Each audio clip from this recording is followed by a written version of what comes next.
महाराष्ट्राच्या राजकारणातलं असं नेतृत्व ज्यांच्या सभेला प्रचंड जनसागर उसळतो, ज्यांचं शब्दांवर अचाट प्रभुत्व आहे, ज्यांच्याकडे कुंचल्याच्या एका फटक्यात व्यंगचित्र रेखाटण्याचं वाकब आहे, ज्यांच्याकडे महाराष्ट्राचे दिग्गज नेते स्वर्गीय बाळासाहेब ठाकरे यांची प्रतिकृती म्हणून अख्खा महाराष्ट्र पाहत होता, असं राजकीय नेतृत्व म्हणजे महाराष्ट्र नवनिर्माण सेनेचे अध्यक्ष राज ठाकरे.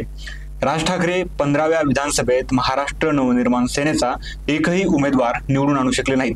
यावेळी विधानसभेत मनसेचा एकही आमदार असणार नाही, किंबहुना मागच्या विधानसभेपेक्षा या विधानसभेत मनसेला मिळालेल्या मतांचा टक्काही घसरलाय.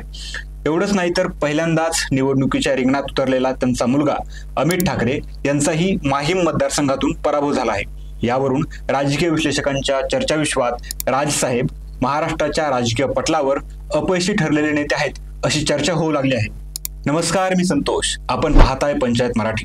आजच्या व्हिडिओमध्ये झालेल्या विधानसभेत मनसेचा एकही उमेदवार निवडून का आला नाही, किंवा मनसेची ही दारुणावस्था होण्यामागं कोणती कारणं आहेत, आणि मनसेच्या पराभवानंतर राज ठाकरे आणि पक्षाचं भवितव्य नेमकं काय असेल ते जाणून घेऊ. मनसेच्या या विधानसभेतील पराभवाचं पहिलं कारण म्हणजे राज ठाकरेंचा पक्षीय धोरणातील सातत्याचा अभाव. राज ठाकरे यांचं राजकारण नेहमीच धरसोडीचं राहिलेलं आहे. एकच एक कृती कार्यक्रम अजेंडा कार्यकर्त्यांना देण्यात त्यांना अपयश आलं. दुसरं कारण म्हणजे तात्कालिक घटनांनी प्रभावित होऊन पक्षाचा कृती कार्यक्रम ठरवणं, अचानक एखादा मुद्दा उचलून धरणं आणि त्याचा विरोध करणं. यामुळे त्यांना राजकीय परिघात पार्ट टाइम पॉलिटिशियन असं म्हटलं जाऊ लागलं होतं. तिसरं कारण म्हणजे पक्षाचा कृती कार्यक्रम अजेंडा सर्वसमावेशक नसणं.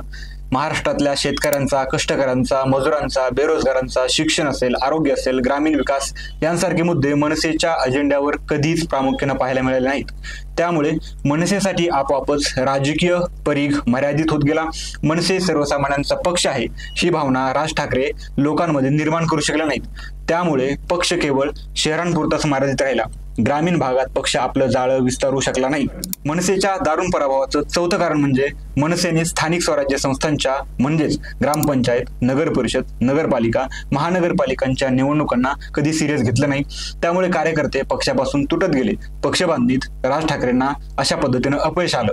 मनसेच्या पराभवाचं पाचवं कारण म्हणजे मनसेची बदललेली राजकीय भूमिका. 2014 मध्ये लोकसभा निवडणुकीत राज ठाकरेंनी नरेंद्र मोदी पंतप्रधान व्हावेत अशी भूमिका घेतली आणि भाजपच्या उमेदवारांविरोधात मनसेचे उमेदवार उभे केले नाहीत.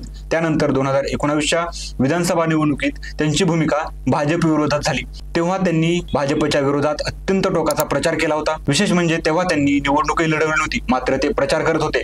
या प्रचारात त्यांनी लावरे तो व्हिडिओ असं म्हणत भाजप विरोधात प्रचार केला होता. परत 2024 मध्ये भाजपला लोकसभेत बिनशर्त पाठिंबा दिला आणि आता विधानसभेत मनसेनं परत 125 जागा लढवल्या. त्यामधली एकही जागा जिंकता आली नाही. अशा पद्धतीनं राज ठाकरेंच्या बदलत्या राजकीय भूमिकेमुळे कार्यकर्त्यांमध्ये उत्साह राहिला नाही आणि जनतेमध्ये त्यांच्याबद्दल असलेली राजकीय विश्वासार्हता कमी होत गेली. राजकारणातील या धरसोड वृत्तीचा राज ठाकरेंना फटका बसला असं आपल्याला म्हणता येईल. आता विधानसभेत झालेल्या पराभवानंतर त्यांच्या पक्षावर काय परिणाम होईल ते जाणून घेऊ. नुकत्याच झालेल्या महाराष्ट्र विधानसभा निवडणुकीतील खराब कामगिरीमुळे राज ठाकरेंच्या महाराष्ट्र नवनिर्माण सेनेला रिकॉग्नाइज्ड पॉलिटिकल पार्टी म्हणजेच मान्यताप्राप्त राजकीय पक्ष आणि आरक्षित असलेलं रेल्वे इंजिन हे निवडणूक चिन्ह गमावण्याची शक्यता आहे. राज ठाकरे यांचा मुलगा अमित ठाकरे याच्यासह एकही जागा जिंकण्यात पक्षाला यश आलं नाही आणि केवळ 1.8% मते मिळाली आहेत. निवडणूक आयोगाच्या मार्गदर्शक तत्वानुसार पक्षाला मान्यताप्राप्त राजकीय पक्ष म्हणून स्टेटस आणि चिन्ह टिकवून ठेवण्यासाठी विशिष्ट निकष पूर्ण करावे लागतात. हे स्टेटस टिकवून ठेवण्यासाठी पक्षाने किमान एक जागा जिंकली पाहिजे आणि एकूण टक्क्यांच्या मतांपैकी 8% मतं मिळवणं आवश्यक आहे, किंवा 6% मतांसह 2 जागा जिंकल्या पाहिजेत, किंवा 3% मतांसह 3 जागा जिंकल्या पाहिजेत. यापैकी कोणताही निकष महाराष्ट्र नवनिर्माण सेना पूर्ण करू शकत नाहीये.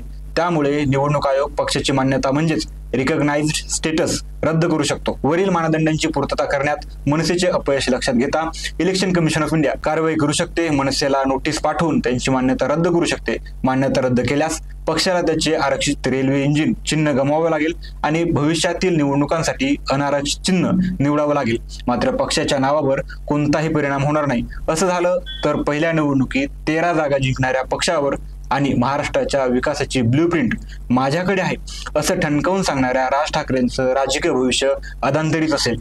आज मनसेची अवस्था बघता महाराष्ट्राचं नवनिर्माण करण्याअगोदर राज साहेबांना मनसेचं नवनिर्माण करावं लागेल हे मात्र निश्चित। या विधानसभेतील मनसेच्या अपयशाबद्दल तुमचं मत काय आणि राज ठाकरे मनसेचं नवनिर्माण करू शकतील काय याबाबत तुमचं मत कमेंट बॉक्समध्ये नक्की कळवा आणि असेच व्हिडिओ पाहण्यासाठी पंचायत मराठीच्या YouTube चॅनलला सबस्क्राईब करा। भेटूया पुढच्या व्हिडिओमध्ये। धन्यवाद।